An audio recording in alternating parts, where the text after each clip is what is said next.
بات کو صرف بڑھانے کے لیے آپ کو بتاتا چلوں کہ ان غلاموں کا درجہ کیا ہے، ان کنیزوں کا درجہ کیا ہے، ہم آپ نہیں جانتے، لیکن اگر تھوڑا سا ان کو ہم سمجھیں گے تو پھر سمجھیں گے کہ اہل بیت کیسے تھے۔ کہ واقعہ ملتا ہے کہ جب بچوں کی بھوک جناب فضہ سے دیکھی نہیں گئی تو ایک مرتبہ ہاتھ سے کچھ چاندی بنا کر کے لائیں اور مولا کی خدمت میں پیش کیا۔ مولا نے پوچھا یہ کیا ہے فضہ؟ کہا کہ ہمارے خاندان میں چاندی بنانے کی رسم ہے اور ہم نے وہ سیکھا ہے اپنے آبا و اجداد سے، اپنے گھرانے سے، تو یہ چاندی ہے، اس کو لے جائیے بازار میں بیچ دیجئے، روٹی سامان لے کے آئیے تاکہ بچوں کی بھوک کا انتظام ہو سکے۔ کہا فضہ یہ کیا ہے؟ دیوار کی طرف آپ نے اشارہ کیا، کہا دیوار ہے۔ کہا اب دیکھو، اب جو دیکھا تو اب سونا ہے، اب جو دیکھا تو سونا ہے۔ تو جناب مولا کائنات نے کہا فضہ کیا ہم اس چاندی کے محتاج ہیں؟ ذرا اس پوری دیوار کو دیکھنا۔ تو اب توجہ فرمائیے گا، اس در کی کنیز یہ اہمیت سمجھتی ہے، توجہ فرمائیے گا، اس میں یہ حالت ہے کہ مٹی سے سونا بنا سکتی ہے، مٹی سے چاندی بنا سکتی ہے۔ مولا کائنات نے پوری دیوار کو بنا کے دکھا کر بتا دیا کہ جمادات کو جو زندگی بخش دے اسے علی کہا جاتا ہے۔ جمادات، یہ دیوار کیا ہے؟ جمادات ہی تو ہے، اینٹا پتھر ہے۔ اینٹا پتھر کی اصلی حالت کو بدل کر کے دوسری شکل بنا دینا یہ علی کا کام ہے۔ تو اس در پہ رہنے والے غلاموں اور کنیزوں کو دیکھیے کہ ان کا کیا درجہ ہے۔ اور جو میں نے سلسلے سے بات عرض کی ہے اس بات کی تائید میں مدینہ منورہ ہے، قحط پڑا ہوا ہے، بارش نہیں ہو رہی ہے۔ راوی یہ بیان کرتا ہے کہ میں نے دیکھا کہ پہاڑی کے اوپر ایک سیاہ فام، ایک کالا آدمی، بد شکل سا انسان پہاڑی کے اوپر چڑھ رہا ہے، اور تھوڑا سا اوپر جانے کے بعد جب اوپر گیا تو اس نے اپنے دونوں ہاتھوں کو بلند کیا، دونوں ہاتھوں کو بلند کیا، اس کے ہونٹوں کو حرکت ہوئی، کچھ اس نے کہا، کچھ اس نے پڑھا، اور ایک مرتبہ ابر آیا، بادل آیا، پانی برسنے لگا، مدینہ جل تھل ہو گیا۔ اب وہ پہاڑ سے اترتا ہوا، پہاڑی پر سے اترتا ہوا نیچے آیا، سڑک سے گلی میں، گلی سے گلی کے کوچے میں، ادھر سے ادھر ہوتا ہوا، اور مولا امام زین العابدین علیہ السلام کے گھر میں داخل ہو گیا۔ مولا کے نام پہ صلوات پڑھ دیجیے۔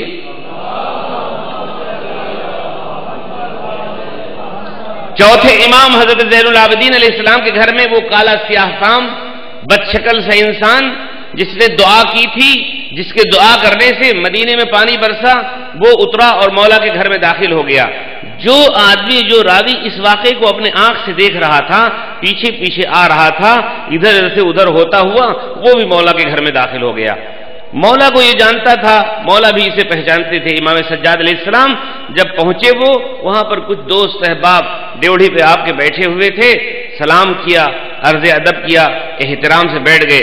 بڑی توجہ کے ساتھ سنیے گا، جو دنیا دعویٰ یہ کرتی ہے کہ ہم رسول کو پہچانتے ہیں، اور میں نے آپ کی خدمت میں عرض کیا ہے کہ رسول کو ہرگز نہیں پہچان سکتے ہو، پہلے علی کے در پہ آؤ۔ علی کو پہچاننا ہے، اولاد اصحاب علی ان سب کو پہچانو، ورنہ غلاموں کو پہچانو۔ توجہ فرمائیے گا، وہ انسان امام زین العابدین اسلام کے گھر میں داخل ہوا، سلام کیا، عرض ادب کیا۔ اب اس کے بعد کہتا ہے مولا میں آپ کے پاس آیا ہوں تاکہ آپ کا ایک غلام خرید لوں، آپ کا غلام خرید لوں۔ مولا نے پوچھا کہ خریدنے کی بات کیا ہے؟ تم تو ہمارے دوستوں میں سے، ہم دے دیں گے، ہدیہ کر دیں گے، تحفے میں دے دیں گے۔ تو امام نے پوچھا کہ اس کا نام کیا ہے؟ کہا مولا نام تو ہم نہیں جانتے ہیں۔ تو پھر بھئی ہمارے پاس تو غلام بہت زیادہ تعداد میں ہیں، اب میں کیسے بتاؤں کہ کیسے تمہیں دے دوں؟ لیکن مولا بھی کریم تھے، انکار کر نہیں سکتے تھے۔ دوست آیا ہے مانگنے کے لیے، اور یہ در اہل بیت کا، یہ ہمیشہ یاد رکھیے گا کہ در اہل بیت کا تقاضا ہے کہ کبھی کوئی مانگنے آتا ہے تو خالی ہاتھ واپس نہیں جاتا ہے، یہاں سے کوئی خالی ہاتھ واپس نہیں جاتا ہے۔ دوست آیا تھا وہ ایک غلام کو خریدنے کے لیے، امام نے کہا نہیں بھائی خریدنے کی بات کیا ہے، ہم تمہیں ایسے ہی دے دیں گے۔ اچھا جناب، مولا نے بلایا، کہا بھائی فلاں غلام کو بلایا جائے، فلاں کو بلایا جائے، ایک ایک بات دیگر آتے، بھائی یہ ہیں یہ ہیں یہ ہیں، کون ہے؟ کہا یہ نہیں یہ نہیں یہ نہیں۔ 300 غلام تھے امام زین العابدین علیہ السلام کے پاس، یک بعد دیگرے بلایا جاتا رہا۔ امام کے سامنے وہ انسان کھڑا ہوا کہتا ہے یہ نہیں اور یہ نہیں یہ نہیں۔ جب 300 غلام ختم ہو گئے، کبھی ذہن میں ہمارے نہ آنا چاہیے کہ مولا 300 غلاموں کو نوکری کے لیے رکھے ہوئے تھے، نہیں، یہ نہ سوچیے گا، نہیں، وہ سب اس در کو چھوڑنا ہی نہیں چاہتے تھے۔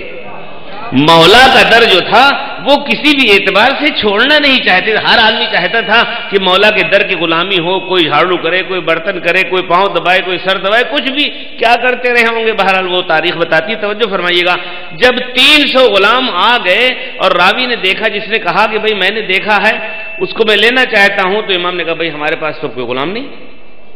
300 غلام تھے, 300 غلام آ گئے. پھر مولا کو یاد ہے, کہا ہاں وہ جو ہمارے گھوڑے کی خدمت کرتا ہے سائس, وہ ایک رہ گیا ہے. جو ہمارے گھوڑے کی خدمت کرتا ہے وہ رہ گیا ہے, بھئی اس کو بھی بلاؤ. جیسے ہی وہ گھوڑے کی خدمت کرنے والا بلایا گیا تو ایک مرتبہ اس نے دیکھا, کہا ہاں یہی آدمی ہے. توجہ ہے, اگر میں نے اس مجلس میں کبھی بیان کیا تو صرف دہرا رہا ہوں ان دوستوں کے لیے جو نہیں تھے, اور میں اپنی بات کی تائید میں یہ بیان کر رہا ہوں کہ کوئی بھی انسان معرفت رسول حاصل نہیں کر سکتا. اس در پہ رہنے والے غلاموں کو پہلے سمجھو, پھر آگے بڑھو. جیسے ہی وہ آدمی اس کو پہچان لیتا, کہتا ہاں مولا یہی ہے, اس کو ہمیں دے دیجئے. امام نے اس سائس سے جو گھوڑے کی خدمت کرتا تھا اس سے کہا کہ بھائی آج سے تم ان کے ساتھ چلے جاؤ, اس لیے کہ یہ ہمارے دوست ہیں, چاہنے والے, انہوں نے کہا ہے, آپ کو مانگا ہے, آپ چلے جائیے. تو وہ سائس جو گھوڑے کی خدمت کرتا ہے چوتھے امام کی, اب وہ یہ نہیں کہتا ہے. اب اس نے صرف اس آدمی سے ہاتھ جوڑ کر کے پوچھا, بھائی تم نے ہم میں کون سی ایسی خاص بات دیکھی ہے جو مجھ کو میرے امام سے جدا کر رہے ہو؟ تم نے مجھ میں کون سی خاص بات دیکھی ہے جو مجھ کو میرے امام سے جدا کر رہے ہو؟ تو اس شخص نے کہا کہ کتنے دن سے, 2 ہفتہ 10 دن 15 دن سے پانی اس مدینے منورہ میں برس نہیں رہا ہے, سارے لوگ دعا کر کے تھک کے ہار گئے. میں نے اپنے آنکھوں سے پہاڑ کا واقعہ دیکھا ہے کہ تم ہی تنہا تھے, پہاڑی پہ گئے, دونوں ہاتھوں کو بلند کیا, ہونٹوں کو حرکت ہوئی اور ایک مرتبہ پانی برسا. تو تم اللہ کے بڑے ولی ہو, تم خدا رسیدہ انسان ہو. ہم تمہیں اپنے گھر کام کرانے کے لیے نہیں لے جا رہے ہیں, بلکہ اپنے گھر میں لے جا رہے ہیں کہ ہمارے گھر میں خیر و برکت ہوگی. جب آپ آئیں گے, آپ ہمارے گھر نماز پڑھیں گے, دعا پڑھیں گے, قرآن پڑھیں گے, تو ہمارے گھر میں برکت ہوگی. اب یہ گھوڑے کی خدمت کرنے والا سائس ہے جو امام زین العابدین علیہ السلام کا غلام. توجہ فرمائیے گا, جو میں نے آپ سے کہا, بس اب جملہ سنیے اور اس سے آپ اندازہ کیجئے کہ کیا ارتباط ہے غلامان در اہل بیت کا. جو اہل بیت کے در پر غلام ہیں ان کا کتنا بڑا مرتبہ ہے, اس سے آپ اندازہ کیجئے. وہ آدمی پوچھتا ہے, بھائی مجھے میرے امام سے کیوں جدا کر رہے ہو؟ وہ آدمی کہہ رہا ہے کہ میں نے اپنی آنکھوں سے پہاڑ کا واقعہ دیکھا ہے. بس یہ اب ٹاپ پہ جملہ سنیے گا. ایک مرتبہ اس غلام نے, وہی غلام جو پہاڑی پر دعا کر کے, اس غلام نے پھر دوبارہ دونوں ہاتھوں کو بلند کیا اور دعا کو ہاتھوں کو بلند کر کے کہتا ہے, خدایا میرے اور تیرے درمیان جو راز تھا اس کو تم نے فاش کر دیا. اللہ اکبر, یہ اہل بیت کے گھر کا غلام ہے, اہل بیت کے گھر کا غلام ہے. کہتا ہے خدایا میرے اور تیرے درمیان جو راز, یعنی دیکھیے کیا عجیب و غریب انداز ہے کہ رب اور اس غلام کے اندر کوئی راز ہے. اب یہ کون کر سکتا ہے؟ یہ معرفت کی منزل ہے, جس کے رتبے ہیں سوا ان کو سوا مشکل ہے. یہ رتبے کی بات ہے. آپ ائمہ کو سوچنا چاہتے ہیں, علی کو سوچنا چاہتے ہیں, ارے سوچو یہ غلام کیسے ہیں, پہلے انہیں دیکھو. خدایا میرے اور تیرے درمیان جو راز تھا اس کو تو نے فاش کر دیا, اب میں 1 سیکنڈ کے لیے اس دنیا میں رہنا نہیں چاہتا. مالک تو نے میرے راز کو باہر نکال دیا, ظاہر کر دیا, لوگوں کو پتا چل گیا. لوگوں کیا پتا چلا؟ یہی تو پتا چلا کہ یہ ولی اللہ تھا. اس کی زبان میں اتنی تاثیر ہے کہ جو کہہ دے وہ ہو جائے. سمجھ میں آ رہا نہیں؟ آپ نے جملے کو توجہ نہیں دیا. میں نے آپ سے کہا کہ یہ وہی انسان ہے جو کہہ دے وہ ہو جائے. بھئی اہل بیت کی شخصیت کو آپ پہچانیے. اہل بیت کے در پہ رہنے والوں کو یہ حال ہے کہ ایک مرتبہ دعا کرے اور پانی برس جائے. یہ جملہ اس نے کہا, خدایا میرے اور تیرے درمیان جو راز تو نے فاش کر دیا, اب رہنا نہیں چاہتا. رونے لگا. وہ جب رونے لگا اس کو لوگ پہچانتے تھے کہ یہ کتنا خدا رسیدہ انسان ہے. دوسرے لوگ بھی رونے لگے, امام بھی رونے لگے. راوی یہ بیان کرتا ہے کہ جو میں نے یہ واقعہ دیکھا کہ بھئی پورا یہ عملہ جو بیٹھا ہوا ہے, مولا کے در پہ چاہنے والے, جوڑی پہ چہنے والے بیٹھے ہیں, رو رہے ہیں. پھر میں خاموشی سے اٹھا, جوتا پہنا, چل دیا. اپنے گھر کی طرف روانہ ہو گیا کہ بھئی میں نے یہ کیا غلطی کی کہ وہ مولا کا گھوڑے کا خدمت کرنے والا تھا اور میں نے مانگ لیا, وہ جانا نہیں چاہتا, شاید مجھ سے غلطی ہو گئی. یہ سوچتے ہوئے کرب و بے چینی کے عالم میں اپنے گھر کی طرف جا رہا تھا کہ پیچھے سے ایک آدمی نے آواز دی, بھائی صاحب سنیے گا. پوچھا کیا ہے؟ کہا سنیے گا, کیا بات ہے بھائی؟ کہتے ہیں کہ جس غلام کو آپ کو خریدنے کے لیے آپ آئے تھے، اگر اس کی نماز جنازہ اور مٹی میں شرکت کرنی ہے تو آ جائیے۔ یہ آیت درجہ آپ دیکھیے، ان ولی اللہ کے درجے کو سمجھیے۔ ہم ظاہری طور سے دیکھ رہے ہیں کہ یہ کالا ہے، یہ ہونٹ اس کے موٹے ہیں، یہ بدشکل انسان ہے، لیکن نہیں، چونکہ اس نے در اہل بیت کی غلامی کی ہے، معرفت حاصل کی ہے، اس لیے اللہ نے اس کو یہ درجہ دیا ہے۔ صلوات پڑھ دیے محمد و آل محمد پر۔ تو میں اپنی گفتگو کا خلاصہ اس لیے کر رہا ہوں، بتانا یہ چاہتا ہوں کہ ہم نے ولایت کے موضوع کو اس کیوں لیا تھا، تاکہ انسان ولایت کو سمجھ لے پھر آگے بڑھے، اور پھر ولایت میں علی کو پہچاننا۔ ہم تو صرف معمولی سا آدمی ہو کر کے چھوٹے سے طالب علم کے مولا کے فضائل ہیں جو کتابوں میں وہ ہم نے بیان کیے ہوئے ہیں، لیکن مولا کیا ہیں اس سے بالا تر ہیں، ہم نہیں جانتے۔ اور مولا کے سمجھنے کے لیے ان کی اولاد کو آئیے، امام حسن، امام حسین، امام زین العابدین، ہر کوئی اپنے اپنے درجے کا امام اور ولی ہے۔ پھر ان کے اصحاب سے پوچھیے۔ آپ کو یاد ہے جس وقت امام اس دنیا سے چلے گئے اور صحابی جو حاکم شام یزید کے باپ کے دربار میں پہنچتا ہے، غرار نام ہے، اور کہتے ہیں کہ علی کے بارے میں تم بتاؤ، کہتے معاف کرو، علی کے بارے میں کچھ نہیں بتانا چاہتا۔ کہا کچھ بتاؤ، کہا مجھے معاف کرو۔ کہا نہیں، تم کچھ بتاؤ ہمیں علی کے بارے میں۔ کہا علی وہ علم کا بحر ذخار، وہ سخاوتوں کا دریائے بے قرار، اور جب وہ غریبوں میں بیٹھتا تھا غریبوں کی طرح، جب مسکینوں میں بیٹھتا تھا مسکینوں۔ تو ایک تفصیل کے ساتھ پوری ایک تفصیلی گفتگو ہے، مجھے بہت سی باتیں بیان کرنی، تو میں آپ کو بتانا یہ چاہ رہا تھا کہ اس وقت میں اس آدمی نے کہا کہ واقعی علی ایسے ہی تھے۔ دوسرا واقعہ رشید حجری کا ملتا ہے،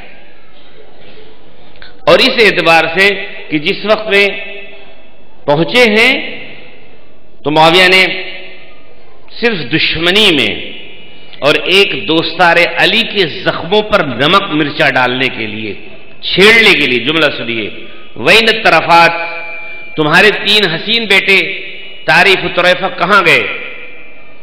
یہ اس انسان کے، یہ صحابی جو مولا علی کا ایک چاہنے والا تھا، میں صرف ولایت پر گفتگو کر رہا ہوں، صرف یہ بتانا چاہتا ہوں کہ علی کے در پہ غلاموں اور اصحاب کی کیا کیفیت تھی۔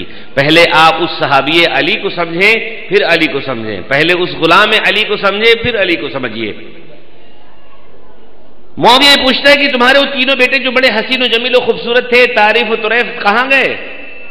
اس کو پتا تھا کہ جنگ صفین میں یہ تینوں بچے شہید ہو چکے ہیں، لیکن کسی بھی باپ سے پوچھیے جس کا بیٹا جوان مر گیا ہو، جب اس کے بچے کا ذکر کیا جائے گا تو اس کے دل پہ کتنی تکلیف ہوگی، ٹھیک ہے نا؟ کسی بوڑھے باپ کے سامنے اس کے جوان بچوں کے مرنے کا ذکر کیا جائے تو اسے تکلیف ہوگی نا۔ جیسے ہی یزید کے باپ نے حاکم شام نے کہا کہ تمہارے بیٹے کہاں گئے، تو بڑے ہی دلیری کے ساتھ کہتا ہے کہ حق و باطل کی جنگ میں کام آ گئے۔ کتنا دلیر ہے یہ مولا کا چاہنے والا، یعنی ذرا بھی یہاں پر دل پہ اثر نہیں ہوتا کہ جوان بچے مارے گئے ہیں اور باپ پہ دل پر نہیں، اتنا مولا علی کا چاہنے والا کہتا ہے حق و باطل کی جنگ میں کام آ گئے۔ اب پھر ایک مرتبہ زخم کو وہ ہرا کرتا ہے، کہتا ہے کہ علی نے تمہارے حق میں اچھا نہیں کیا، علی نے تمہارے حق میں اچھا نہیں کہا۔ کیوں؟ کہا اپنے بیٹے حسن، حسین، محمد حنفیہ، عباس سب کو بچا لیا، جنگ کے مورچے پہ نہیں بیچا، تمہارے بچوں کو آگے بھیج دیا، وہ مار دیے گئے، قتل کر دیے گئے۔ آپ نے دیکھا ہم نے یہ دوبارہ بھی ایک زخم اور لگایا کہ علی نے تمہارے حق میں اچھا نہیں کیا۔ تو اب دیکھیے کہ چاہنے والا علی کا کیا جواب دیتا ہے۔ پہلا جواب کیا تھا کہ حق و باطل کی جنگ میں کام آئے۔ اب جب دوبارہ زخم لگایا جاتا ہے تو ایک مرتبہ وہ کہتے ہیں کہ علی نے میرے حق میں اچھا نہیں کیا یا میں نے علی کے حق میں اچھا نہیں کیا۔ معاویہ تو سمجھ لے، تو یہ کہہ رہا ہے کہ علی نے میرے حق میں اچھا نہیں کیا یا میں نے علی کے حق میں۔ اب اس جواب سے وہ پریشان ہو گیا، کہا تم نے علی کے حق میں اچھا نہیں کیا؟ کہا خدا کی قسم میں نے علی کے حق میں اچھا نہیں کیا۔ کہا کیوں؟ کہا علی